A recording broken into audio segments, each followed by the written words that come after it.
Hey everyone, welcome back. In this video, I'm going to walk you through Terraform. Most engineers get this wrong because if you're still clicking around the AWS or Azure console to build your infrastructure, you are not just working slowly. You are creating a disaster waiting to happen. One manual change here and one accidental deletion there, and suddenly your production environment is gone. I have seen this take down massive platforms, and today I'm going to show you how to automate it all. So, what is Terraform and why does it matter? Let me show you how to master the industry standard for infrastructure automation. Specifically, that includes the hidden dangers of manual infrastructure, the blueprint analogy for Terraform, prerequisites, our core architecture, your first configuration, state management, and the common pitfalls engineers face.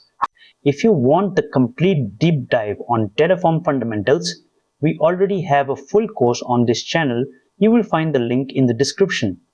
So do not skip ahead.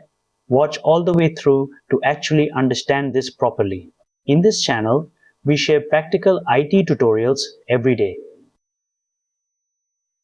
If you are interested in learning and want more content regularly, make sure to subscribe and join our WhatsApp channel using the link in the description. And please do hype the video. That really encourages me to upload more videos regularly.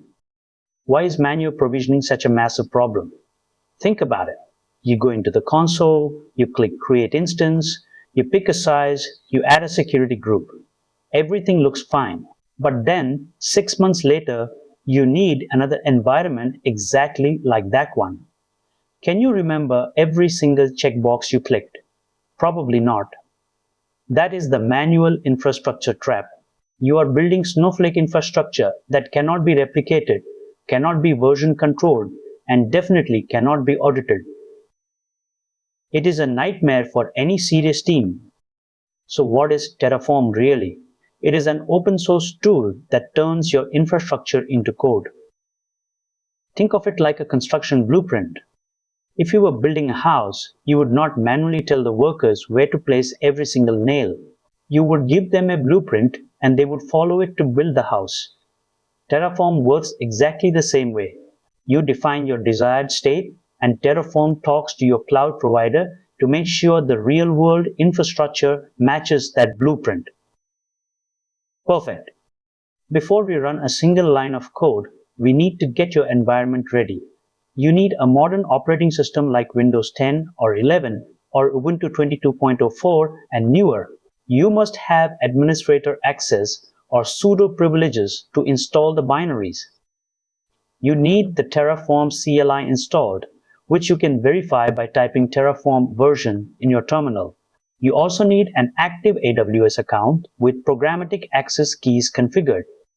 Finally, make sure you have your terminal open. On Windows, just press the Windows key, type CMD, and hit Enter. On Linux, open your preferred terminal emulator. That is the baseline. We are ready to move. So, how does this actually work under the hood?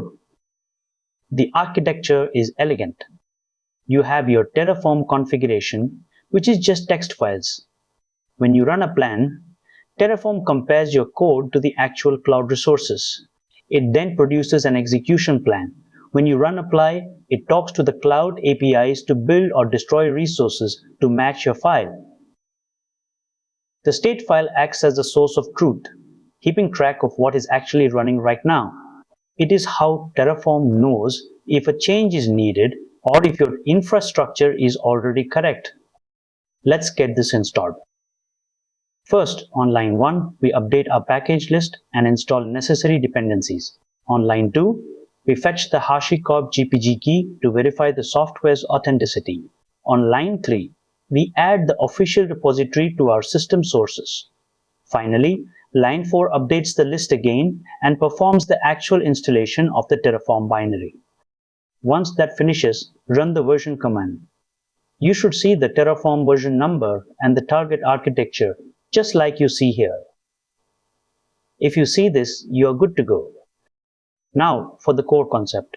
On lines 1 through 3, we define the AWS provider and set our region.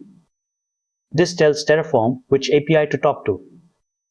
On lines 5 through 12, we define an EC2 resource. We specify the AMI and the instance type, and we add a tag so we can find it in the console later. This is the simplest possible infrastructure definition. When you run init and apply, Terraform will reach out to AWS. It creates the instance, and you will see a success message in your terminal. That is exactly what you're looking for. In production, you never run Terraform locally with a local state file. On lines 1 through 7, we define an S3 backend. This stores our state file in a central location, allowing the whole team to share it. On lines 9 through 12, we use a module. Modules allow us to package up our infrastructure code and reuse it. This is how senior engineers build scalable, reliable systems. What happens when two people try to run Terraform at once? You get a state lock error. This happens because Terraform prevents concurrent writes to protect your state file. The root cause is almost always another developer running a plan or apply simultaneously. To fix this, first identify who has the lock. If you are certain the other process crashed, you can use the force unlock command. Use this with extreme caution, as it can corrupt your state if a process is still writing. Think about a real-world scenario. An e-commerce retailer serving 1 million users during a flash sale needed to scale their infrastructure. They had to launch new regions in minutes. By moving their entire stack to Terraform modules, they turned a 4-hour manual provisioning process into a 15-minute automated run. That is the power of automation at scale. So when should you use this? Use Terraform when you need to manage multiple cloud environments, or if you have a team needing to collaborate on infrastructure. It is essential for scale. Do not use it for tiny one-off hobby projects where you will only ever build one thing. And do not use it if your team is not ready to manage state files, because that adds operational complexity you might not need yet. Specifically, that includes use when you need to manage multiple cloud environments.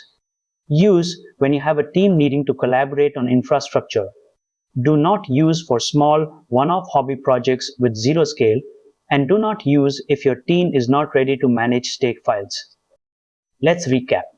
First, infrastructure as code eliminates manual errors. Second, the state file is your source of truth and must be removed. Third, always use modules to keep your code reusable. Fourth, always run a plan before an apply to see what will happen.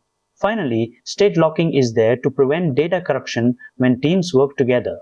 These 5 points will keep your infrastructure healthy. If this video helped you, click on Hide the Video and hit subscribe to stay updated for our regular videos. Join our WhatsApp community, link in the description. Use the link to join the channel. Thanks for watching, and I will see you in the next one.